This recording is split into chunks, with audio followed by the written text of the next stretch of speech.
Hello, this is Alison. In today's video I'm going to show you how to emboss. There are a few things you need in order to make your embossing successful, and they include a Versamark pad or a pigment pad. Stampin' Up! Sells craft pads, and Versamark and craft pads will work well for embossing. They allow the ink to stay wet long enough for you to add your embossing powder.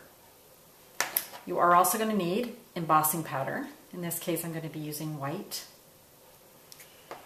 I like to use an embossing buddy. You're going to need a stamp, and you're going to need a heat tool. And in this case I'm using the Stampin' Up! Heat tool. So let's get started. First thing you want to do is take your embossing buddy, and I just wipe it across my cardstock. This takes out any of the fingerprints that might be on your paper, or anything else that might be on your cardstock that you can't see. I've got my stamp, and I'm going to stamp my image. Next I'm going to apply my embossing powder. I use an embossing little tray here. This is called a Powder Pal, and I really like it because it keeps everything in a controlled space for me, because I like to dump my embossing powder.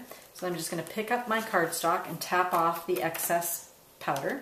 I've got a bit of stray here, but that's okay. I can just turn it over and just flick it, and it's going to come off because I used my embossing buddy before I started to emboss. If I find that I've missed something, you can just go back and add a little bit more embossing powder just to make sure that it's completely covered.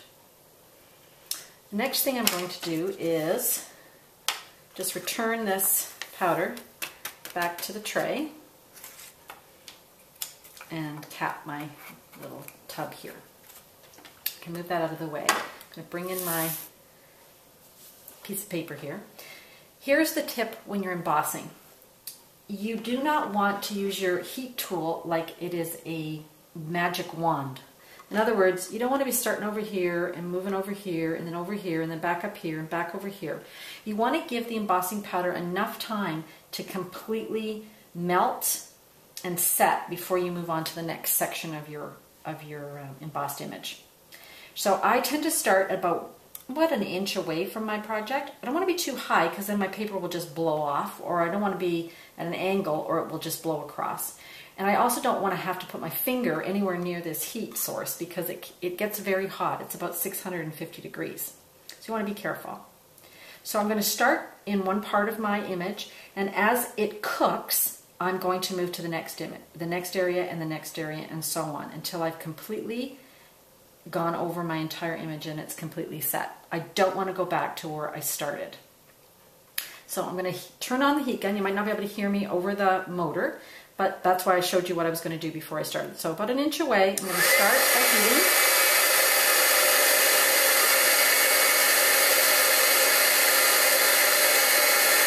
And now, as that's cooking, I can move to my next section.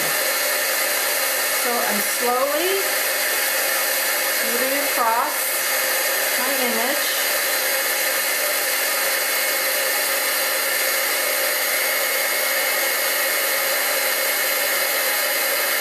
until I completely heated and set my embossing powder. So you can see I started here and I moved up very slowly and methodically until I got to the end. If you do these tricks and you emboss this way, you shouldn't have any problem. Have fun and happy stamping.